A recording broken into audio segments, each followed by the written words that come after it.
प्रत्येक भक्त देखिए मनसा वाचा कर्मणा ये कई भावों से माता लक्ष्मी की सत्कृपा को चाहता है। और देखिए सर्वशून्यम दरिद्रता, बिना लक्ष्मी के देखो जीवन चल नहीं सकता।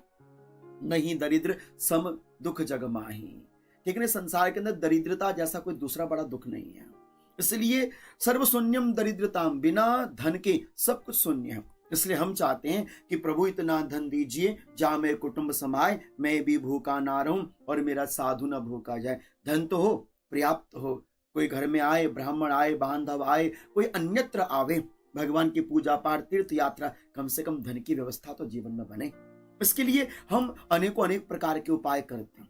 दीपावली के दिन ओहो इतने प्रकार के व्यर्थ और अनर्थकारी उपाय हम लोग करते हैं ना, जो समस्या उत्पन्न कर देते हैं। इसलिए मैंने ये बड़ा विचार मंथन किया कि वो लोग जो उपायों के लिए छटपटाते हैं, है ना, तो व्यर्थ के अनर्थकारी उपाय करने लगते हैं, टोटके करने लगते हैं, बहुत विचलित मन हो जाता है उनका। इसलिए मैं उनके लिए बहुत ही शास्त्रोक्त विधि से जुड़े हुए ये 5 शिवलिंग से जुड़े हुए विशेष उपाय लेकर आया हूं। बस आपने दीपावली की शाम को ये 5 उपाय कर लेने जो मैं आपको बता रहा हूं। विश्वास रखिएगा, बहुत अच्छे काम बनेंगे आपके। महादेव का दास ना कभी उदास नहीं हो सकता। इसलिए मैं हमेशा कहता हूं कि आप महादेव की शरणागति को स्वीकार कर लो, महादेव को अपना बना लो और एक बार महादेव के निकट बैठकर आप कोई भी विशेष कार्य कर लो। मेरे महादेव कभी आपको शून्य नहीं होने देंगे। धन वैभव के मामले में तो सब कुछ देने वाले मेरे महादेव हैं। तो क्यों नहीं हम दीपावली की शाम को जो व्यर्थ अनर्थकारी उपाय करें, उससे अच्छा हो कि हम शास्त्रोक्त उपाय करें।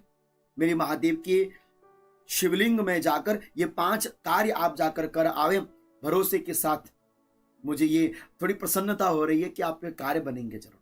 अच्छा, क्या क्या करना है आपने, देखिए दीपावली की शाम को प्रथम कार्य क्या करना है, आपने ना 21 बेलपत्र लेने हैं। इस बात को थोड़ा ध्यान से सुनना। दीपावली की रात को शाम को लगा लीजिए, संध्या काल का समय हो, उस समय की बात कर रहे हैं, क्योंकि संध्या काल जो प्रदोष काल का समय होता है, माता लक्ष्मी का भी प्रदोषकालीन वेला रहती है। तो संध्या काल के समय हल्का हल्का जब सूर्य भगवान अस्त की ओर जा रहे हो, 21 बिल्व पत्र लेना और 21 बिल्व पत्र में श्री लिखना। क्या लिखना? श्री। और श्री लिखकर चंदन से श्री लिखिएगा और उसमें हल्का सा शहद लगा देना।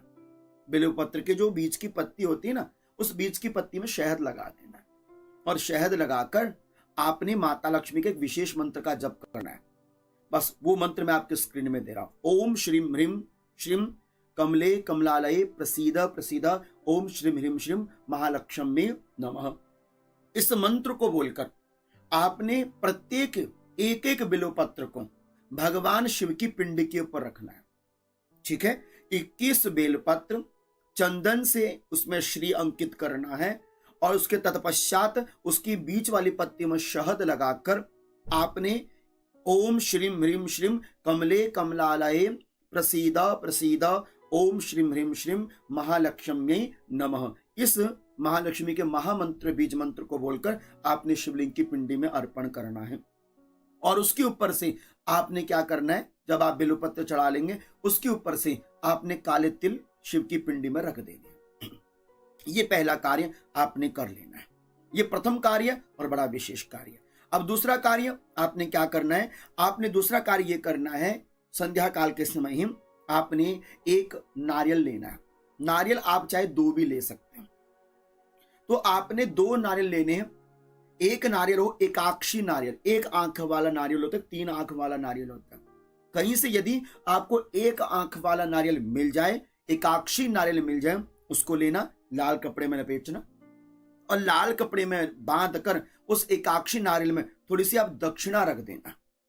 और एक नारियल नॉर्मली जो 3 आंखों वाला होता है, एक नारियल वो लेकर जाना, शिवालय में जाना, शिव के मंदिर में जाना और इसी मंत्र को बोलकर जो मैंने मंत्र आपको दिया, ओम श्रीम ह्रीम श्रीम कमले कमलालये प्रसीद प्रसीद ओम श्रीम ह्रीम श्रीम महालक्ष्मी नमः, इस मंत्र को 21 बार बोलकर आपने महादेव के शिवलिंग के निकट उस एकाक्षी नारियल जो आपने लाल वस्त्र में लपेटा ना, वो महादेव की शिवलिंग के निकट रख देना। ये दूसरा कार्य आप करके आ सकते हैं। और जो दूसरा नारियल आपके पास होगा वो महादेव के प्रसाद स्वरूप में अपने घर में लाकर उसको फोड़ देना और उसके बाद उसका जो प्रसाद होगा वो घर परिवार में वितरण कर देना। ये भी प्रभाव देगा, माता लक्ष्मी को आकर्षित करेगा। देखो कितना सरल उपाय है। ये टेढ़े मेढ़े उपाय करने से अच्छा ये शास्त्रोक्त उपाय करके देखिए जो कुछ हो काम के। और तीसरा उपाय क्या करना, आपने 3 चीज लेनी, कमल गट्ठे, 21 काले तिल, और हो सके तो आप 21 जौ, ये 3 चीजें रख लीजिए। आपके पास मंत्र स्क्रीन में है ही है, ओम श्रीम ह्रीम श्रीम कमले कमलालय प्रसीद प्रसीद श्रीम ह्रीम श्रीम महालक्ष्मी नमः। इस मंत्र को बोलकर एक एक मंत्र को बोलना, ओम श्रीम ह्रीम श्रीम कमले कमलालय प्रसीद प्रसीद श्रीम ह्रीम श्रीम महालक्ष्मी नमः। एक कमल गट्टे का बीज आपने जो अर्घ्या होती है ना, जलहरी, जहां से जल नीचे जाता, जलहरी होती है माता पार्वती जी की जलहरी, वहां पर आपने इस कमल गट्टे को एक एक कमल गट्टा अर्पण करना। और वो कमल गट्टा नॉर्मली अर्पण नहीं करना, आपने उसको घी में डुबोकर शिवलिंग में अर्पण करना। और इसी प्रकार से फिर जब 21 कमल गट्टे चढ़ा लेंगे तो उसके बाद 21 आपने काले तिल चढ़ाने। इसी मंत्र के माध्यम से ओम श्री ह्रीम श्रीम कमलालय प्रसीद प्रसीद श्री ह्रीम श्रीम महालक्ष्मी नमः, जो मंत्र आपकी स्क्रीन में आ रहा है, इस मंत्र के माध्यम से 21 काले तिल अब आपने शिव की पिंडी में चढ़ाने। ठीक है, उसके बाद 21 जौ के जो दाने होंगे वो 21 जौ के दाने भी आपने इसी मंत्र के माध्यम से ओम श्रीम ह्रीम श्रीम ओम श्रीम ह्रीम श्रीम कमले कमलालय प्रसीद प्रसीद ओम श्रीम ह्रीम श्रीम महालक्ष्मी नमः, इस मंत्र के माध्यम से वो 21 काले जो जौ है वो भी आपने शिव की पिंडी के ऊपर चढ़ाने।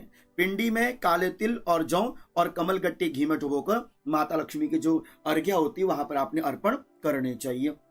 ये है तीसरा कार्य जो आप कर सकते हो। देखो कोई बहुत भारी मैं आपको नहीं बता रहा हूं, तामझाम बहुत सारी सामग्री जुटाने के लिए नहीं कर रहा हूं, सिंपल सा जो आपको नॉर्मली दे दो से मिल जाएगा। ठीक है, उसके बाद आपने चौथा उपाय क्या करना है कि हो सके आपके आसपास कहीं गन्ने का रस आपको मिल जाए तो आप थोड़ा सा अपने लिए गन्ने का रस ले लीजिए, क्योंकि गन्ने का रस आपके लिए बड़ा लाभकारी रहेगा।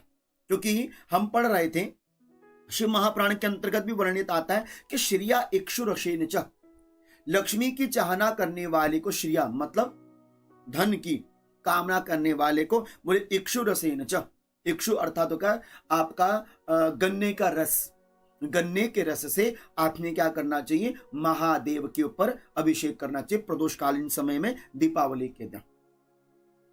और उसके बाद आप 21 घी के दिए महादेव के मंदिर में अर्पण कर दो। अब 21 दिए नहीं हो पाते तो 5 दीपक आप महादेव के मंदिर में क्रम से रख दो। 5 दिए भी नहीं हो पाते तो आप 1 दीपक घी का महादेव के मंदिर में रख दीजिए। और इसी मंत्र का जप करना है जो मंत्र मैंने आपको दिया हुआ है, बस निष्ठा से ये मंत्र आपके लिए विशेष है। तो इस प्रकार से आप गन्ने के रस के माध्यम से महादेव के इस द्रव्य के माध्यम से यदि आप अभिषेक करने का प्रयास करेंगे तो ये आपके कार्य को सिद्ध करने वाला होगा। और 5वां कार्य जो विशेष है आपके लिए, 5वां कार्य आपने क्या करना है, 5वां कार्य ये करना है कि आपके घर के आसपास या आपके घर में ही या आपके देव मंदिर में ही यदि बेलपत्री का पेड़ हो तो बेलपत्री के पेड़ में सुबह के समय, यदि सुबह के समय लग जाए तो बेलपत्री के पेड़ में आपने पहुंचना है। जो सूती धागा होता है सफेद कच्चा सूती धागा, 7 बार उसको आपने बेलपत्री के पेड़ में लपेटना है ओम नमो भगवते रुद्राय इस मंत्र को बोलकर। और उसके तत्पश्चात आपने बैठना है और दिया धूप अर्पण करना है। और तत्पश्चात आपने श्री सूक्तम का 21 पाठ करना है। और श्री सूक्तम के मंत्र में आपने यही मंत्र का प्रयोग करना है जो मंत्र मैंने आपको दिया है, ओम श्रीम ह्रीम श्रीम कमले कमलालय प्रसीद प्रसीद ओम श्रीम ह्रीम श्रीम महालक्ष्मी नमः। पहले इस मंत्र को, उसके बाद श्री सूक्तम के पाठ को, ओम हिरण्यवर्णाम हरणिम सुवर्ण रजतस्त्रजाम चंद्राम हिरण्यमयीम लक्ष्मीम जात वेदो म आवाह। उसके बाद फिर संपूर्ण लगा दीजिए ओम श्रीम ह्रीम श्रीम कमले कमलालय प्रसीद प्रसीद ओम श्रीम ह्रीम श्रीम महालक्ष्मी नमः। क्योंकि बेलपत्री साक्षात माता लक्ष्मी का ही स्वरूप है, महालक्ष्मी के स्तनों से प्रकट यह बिल्वपत्र भी अपने आप में लक्ष्मी को देने वाला होता है। आदित्य वर्णे तपसोति जातो वनस्पतिस्तवृक्षोऽथ बिल्वः तस्य फलानि तपसा नुदन्तु यान्तरायाश्च बाह्या लक्ष्मी। तो यह लक्ष्मी का निवारण करता है। तो बेलपत्र के वृक्ष के नीचे 21 बार श्री सूक्तम का पाठ आपको करना चाहिए। और जब आप श्री सूक्तम का 21 बार पाठ करें तो आपके सामने यदि कोई बेल का फल हो तो बेल के फल में आप श्री लिखकर अपने सामने रखिएगा बेलपत्री के जड़ के नीचे। जब आपका वह पूरा पाठ हो जाता है, उस बेलपत्र को उठाना, मंदिर के, यदि मंदिर के प्रांगण में कहीं बेलपत्र के नीचे आप कर रहे हो तो उसको, उस बेलफल को उठाना और अपने घर के देव मंदिर में रख देना। कब तक रखना? बोले कम से कम इस अमावस को रखा है आपने दीपावली को, तो अगली अमावस को फिर आपने उसका विसर्जन करना है। मेरी बात समझ गए?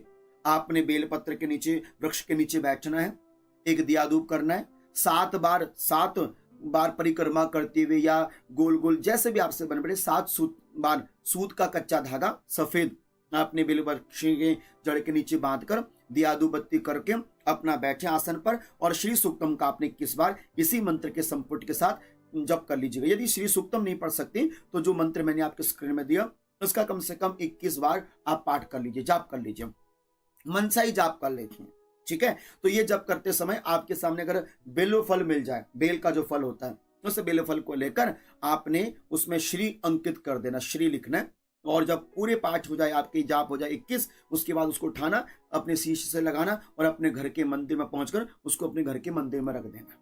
इस अमावस को आपने दीपावली की अमावस की रात को रखा और अगली अमावस के दिन उसको उठाना और महादेव के शिवलिंग में जाकर अर्पण कराना। कोई भी भयंकर से भयंकर दरिद्रता अथवा कोई भी संकट धन संबंधित होगा, उसका निवारण इस उपाय के माध्यम से हो सकता है। तो जो ये उपाय मैंने बताए, हो सके तो कृपया आप ये सात्विक उपायों को करने का प्रयास करें।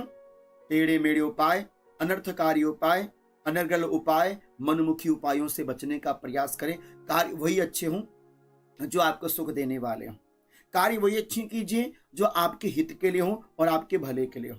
इसलिए कृपया आप वो कार्य मत कीजिएगा जो आपके लिए कष्टकारी हो।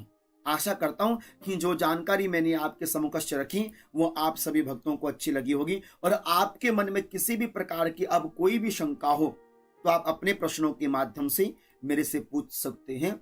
और मैं आपसे ये निवेदन भी करूंगा, हो सके तो आप कृपया अपना प्रेम हमें फेसबुक के माध्यम से भी दीजिएगा। गिरीशानंद शास्त्री कथा, ये मेरे फेसबुक पेज का नाम है, तो आप मुझे इसमें भी फॉलो कर लीजिएगा, क्योंकि इसमें भी मैं अच्छी जानकारियां अपने जीवन के जो भी दिनचर्या इसमें डालते रहता हूं। ठीक है, तो आप मुझे फेसबुक में फॉलो कर लीजिएगा।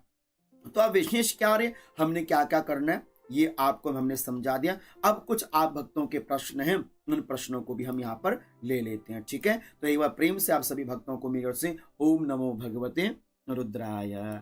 तो आइए प्रारंभ करते हैं आप सभी के प्रश्नावली। प्रथम जो चैनल के मेंबर्स हैं उनके प्रश्नों को हम यहाँ पर ले लेते हैं। ओम नमो भगवते रुद्राय गुरु जी, जिगनाथ देसाई जी, आपने कुल 27 दीपक और बाकी जो दिवाली के पहले 11 काम बोले हैं, वो कब और कैसे और किस दिन करना है, स्पष्ट समझाओ। जो 21 उपाय जो हमने आपको 11 कार्य बोले हैं वो आपने एकादशी से प्रारंभ कर देने चाहिए। 11 कार्यों में से कोई भी एक कार्य जो आपको अच्छा लगता है आप उसको भी एक्सेप्ट कर सकते हैं, और 27 दीपक भी इसी के अंतर्गत आते हैं। तो एक बार वीडियो को आप सावधानी पूर्वक सुनिएगा, आपको सारी बात समझ में आ जाएगी। एकादशी से आपने प्रारंभ कर लेना चाहिए। ठीक है, दूसरा है धनतेरस को मिट्टी का दाग करके उस पे 13 दीपक बोला, वो कब और कितने बजे करने चाहिए? वो संध्या काल के समय, प्रदोष काल के समय आपने क्या करना है, धनतेरस के दिन आपने कोई अनाज रखना, अन्न रखना या साबुत गेहूं रखना, साबुत गेहूं के ऊपर गोल, उसको गोल बना लेना, गेहूं को गोल बना लेना। उसके ऊपर आपने 13, उसकी मेड़ पर आपने मिट्टी के 13 दीपक रखने धनतेरस के दिन, और 13 दीपकों में वो आपने प्रज्वलित कर देना चाहिए। दीपक को आपने कपूर से प्रज्वलित नहीं करना, माचिस से प्रज्वलित नहीं करना, कपूर से प्रज्वलित कीजिएगा। जो लक्ष्मी की वृद्धि की कामना चाहते हैं उन्हें कपूर के माध्यम से दीपक को प्रज्वलित करना चाहिए। तो धनतेरस के दिन अपने घर के थोड़ा सा बाहर एक बरामदे पर गेहूं, साबुत गेहूं, उनको बिछाकर गोलाकार बनाकर उसके ऊपर आपने सुकियल वाइज से बिल्कुल बराबर में 13 दीपक रखने। बाती थोड़ी सी इतनी लंबी हो, देखो कितनी लंबी बाती आपने रखनी है। तिल के तेल का प्रयोग आप कर लीजिएगा, और कपूर से आपने 13 दीपकों को प्रज्वलित कर लेना चाहिए। किस दिन? धनतेरस के दिन। तो धनतेरस के दिन 13 दीपदान आपने अपने घर के बाहर जरूर करना है। ये मेरा आप सभी से निवेदन है, कृपया मेरा निवेदन स्वीकार कीजिएगा। धनतेरस के दिन मात्र केवल ये सामग्री खरीदने में, बाजारी सामग्री खरीदने में, झाड़ू खरीदने में ज्यादा व्यस्त मत रहना। छोटा सा कार्य कर लीजिएगा। धनतेरस के दिन अपने घर के थोड़ा सा बरामदे में, आंगन पर गेहूं साबुत गोल बनाकर, है ना, गोल ऐसे बनाकर, आकृति बनाकर, उसके ऊपर आपने 13 मिट्टी के दिए रखने। बाती का साइज इतना बड़ा होना चाहिए, प्रादेश मात्र जितना। तिल का तेल आपने उसमें डालना है और कपूर के माध्यम से आपने वो 13 दीपक प्रज्वलित करने। उसमें थोड़ा सा आप तिलक लगा के अक्षत चढ़ा दीजिएगा। और धनतेरस के दिन मेरे घर में सदैव सदैव नारायण की कृपा बनी रहे, क्योंकि इसी दिन भगवान श्री धन्वंतरी औषधियों का कलश अमृत लेकर प्रकट हुए थे, तो इसलिए हमारे घर में निरोगता भी बनी रहे, इस कामना हेतु हमने ये 13 दीपदान धनतेरस के दिन अपने घर के मुख्य आंगन पर करने चाहिए। ओम नमो भगवते रुद्राय। अगला प्रश्न ले लेते हैं लक्ष्मण चंद जी। ओम नमो भगवते रुद्राय। महादेव का महारुद्र अवतार कब हुआ था और क्यों लेना पड़ा था? केदार रूप में और महारुद्र रूप में क्या अंतर है? कृपया मार्गदर्शन करें। तो लक्ष्मण चंद जी, मुझे लगता है कि आपने इस विषय में कहीं ना कहीं अध्ययन किया है। कभी कभी व्यक्ति कुछ अध्ययन करके हमसे पूछता है कि हमको बताइए ऐसा क्यों हुआ था। कभी कभी आप लोगों के अध्ययन में भी हम इन चीजों को जोड़ते हैं। आपने कहीं पर अध्ययन किया होगा, कहीं पर आपको अध्ययन में आया होगा कि महारुद्र अवतार भगवान का क्यों हुआ था, भगवान शिव का। देखो, वैसे तो भगवान शिव के 11 अवतार हैं, जिसे हम 11 स्वरूप बोलते हैं महादेव की। तो इन 11 स्वरूपों में भगवान महादेव का महारुद्र अवतार है और हनुमान जी को ही महारुद्र अवतार माना जाता है। महारुद्र अवतार सूर्यवंशी अनादिनाथ पूर्ण तरा वयसी आशा चैत्री पूर्णमें चा जन्म झाला। ये हमारे एक दक्षिण भारत में कहा, महाराष्ट्र में कहा जाता था, ठीक है ना। तो महादेव का ही एक अंश स्वरूप था श्री हनुमान जी महाराज, जो कि राम जी की सेवार्थ हेतु प्रकट हुए थे। इसलिए महारुद्र रूप में उन्हीं को ही, हनुमान जी के ही स्वरूप को लेकर आया जाता है। इसलिए आप केवल इतना विचार करके रखिए कि जो महारुद्र स्वरूप है भगवान महादेव का है और ये हनुमान जी के स्वरूप में ही हम इनको धारण करते हैं, महारुद्र स्वरूप महादेव का, ठीक है। ओम नमो भगवते रुद्राय। ओम नमो भगवते। गुरु जी प्रणाम। गुरु जी, शिव पंचायतन बनवाने के बाद नंदी जी को कैसे रखें? नंदी जी को बिल्कुल डायरेक्ट भगवान महादेव के निकट रख देना चाहिए, चाहे आप उसको पंच देवताओं के घेरे से बाहर भी रख सकते हैं, बस उनका मुख महादेव की ओर लगा होना चाहिए, ठीक है भी जी। ओम नमो भगवती रुद्राय। चैनल के मेंबर हैं संगीता जी। गुरु जी, चरण स्पर्श। पिछले वर्ष में धनवंतरी के और कुबेर की सुपारी डेली पूजा करती हम, क्या उसको दोबारा पूजा में यूज कर सकते हैं? विसर्जन करना, सुपारी रखना? देखिए, सुपारी ना खराब हो जाती है, आप जानते हो, उसमें कीड़ा लग जाता है, खोखली हो जाती है, पोपली हो जाती है। इसलिए जो सुपारी आपने यूज करी थी, नेक्स्ट ईयर आप, यदि आपको लगता है कि आपने कोई सुपारी का प्रयोग आज की इस दीपावली में किया, नेक्स्ट दीपावली तक यदि वो ठीक रहती हैं तो आप पुनः से उसमें पूजा कर सकते हैं। किंतु यदि वो खोखली पोपली हो जाती हैं तो कृपया ऐसी सुपारी में फिर आपने कोई पूजन नहीं करना चाहिए। बस आप नॉर्मली है कि उसको आप विसर्जन करके नई को रख लीजिए, है ना। आपके मन में ये शंका भी रहती है, शंका क्या, लगभग लोगों के मन में शंका होती भी है और मैक्सिमम तो इसका निवारण भी हो जाना चाहिए। आप कहते हो कि हमने दीपावली में खिले चढ़ाए थे, खिले कहाँ पर डालें, दीपक रखे थे, दिए कहाँ रखने चाहिए हम, अथवा आपको रहता है कि ये सुपारी चढ़ाई थी, चावल चढ़ाए थे, पुष्प चढ़ाए थे, इनका क्या करना चाहिए? देखिए, सुपारी तो अपने घर के मंदिर में रख दीजिए, वो तो प्रतिस्वरूप है, पुंगी फल है, यूज में आते रहेंगे। जो आपने खिले चढ़ाए थे, उन खिलों का जो आपने उनको एकत्रित करो, एकत्रित करने के बाद आप उसको ना पीपल की जड़ में अर्पण करके आ जाओ। नहीं बनता है तो जला दिया, अर्पण कर दो। लेकिन जो मिट्टी के दिए होते हैं ना, दीपावली में मिट्टी के दीपक जब आपके बन जाते हैं, उसके बाद ना आप उसको ढेरी लगा के एक जगह रख देते हो, धीरे धीरे खराब होते रहते हो, फिर बाद में आप उनको फेंक देते हो। कृपया जो दीपावली में आप दीपक मिट्टी के यूज करते हो ना, उनको फेंका मत करो।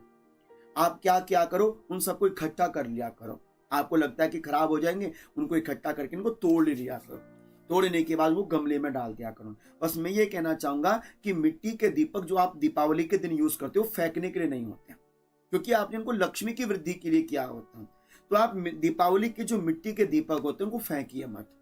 कई लोग क्या करते हैं, कुछ दिन रखेंगे उसके बाद इकट्ठा करके फेंक आते हैं एक जगह। नहीं, फेंकना नहीं चाहिए। आपने क्या करना चाहिए, सारे मिट्टी के दीपक को इकट्ठा करो, उनको अच्छी तरह से उनको चूरा बना के अपने गमले में डाल दो, उसके ऊपर कोई पौधा लगा दो, अपने आप मिट्टी गलती रहेगी, ठीक है ना। लेकिन आप कृपया ये मत करना कि आप उनको कहीं फेंकना नहीं चाहिए। मिट्टी का दीपक जो आप अपनी पूजा में यूज करते उसको फेंको मत, क्योंकि हमने देखा दीपावली के बाद जब लोग शांत हो जाते हैं ना, सब कुछ बढ़िया हो जाता है, उसके बाद जितने भी मिट्टी के दिए होते हैं सब उन्होंने फेंके होते हैं, और जो दीपक की बाती होती है सबके पैरों में लगती रहती है। नहीं, आप ऐसा मत कीजिएगा। दीपक है उनको अच्छी तरह से चूरा बना के उनको अपने गमले में डाल दो, थोड़ी मेहनत करनी पड़ेगी, कोई बात नहीं, कर लीजिएगा, लेकिन मिट्टी के दीपक को फेंकना नहीं चाहिए बस। बाकी और कोई यूज कर सकते तो करो, लेकिन जो दीपावली में मिट्टी के दीपक होते हैं उनको फेंकना नहीं। बस हमारा आप लोगों से इतना ही निवेदन है।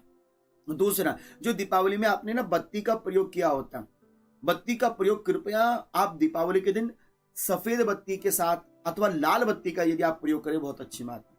आप कहेंगे लाल कैसे बनेगी? सबसे पहले तो मेरा निवेदन है कि आप दीपावली के दिन अपने हाथों से बत्तियां बनाइए। थोड़ा सा मेहनत लगेगी लेकिन फल मिलेगा। लक्ष्मी उनके घरों में आती है जो मेहनत करते हैं। पैसों से खरीद कर तुम बाजार से लेकर आए हो तो बहुत बड़ी बड़ाई नहीं है। लक्ष्मी की प्रसन्नता तो तभी है जब थोड़ा अपने हाथों से सेवा करो। लक्ष्मी तो तभी तो घर में आएंगे ना। तो आप क्या क्या करो, थोड़ा अपने हाथ में सिंदूर लगा लो, सूखा सिंदूर, और उसे आप बत्तियां बनाकर रख लो। बत्तियां अपने आप नेचुरल रेड जैसी हो जाती हैं, क्योंकि माता लक्ष्मी के लिए लाल बत्ती का प्रयोग करना चाहिए। सितवर्तिकायाम, रक्तवर्तिकायाम, दो प्रकार की बत्तियां होती है, एक सफेद एक लाल। तो लक्ष्मी की प्राप्ति के लिए लाल बत्ती का प्रयोग ज्यादा करना चाहिए, तो इसलिए आप लाल बत्ती का प्रयोग किया करो। लाल बत्ती बनाओ, थोड़ा सिंदूर लगा के लंबी बत्ती, इतनी लंबी बत्ती बनानी। आपको इतनी लंबी बत्ती तो बनाएंगे तो दीपक में बाहर आएगा नहीं, तो आप उसको फोल्ड कर लो। बत्ती का साइज इतना ही होना चाहिए, इतनी इतनी इतनी इतनी इतना, बस इतना बना लो, सबसे अच्छा रहता है।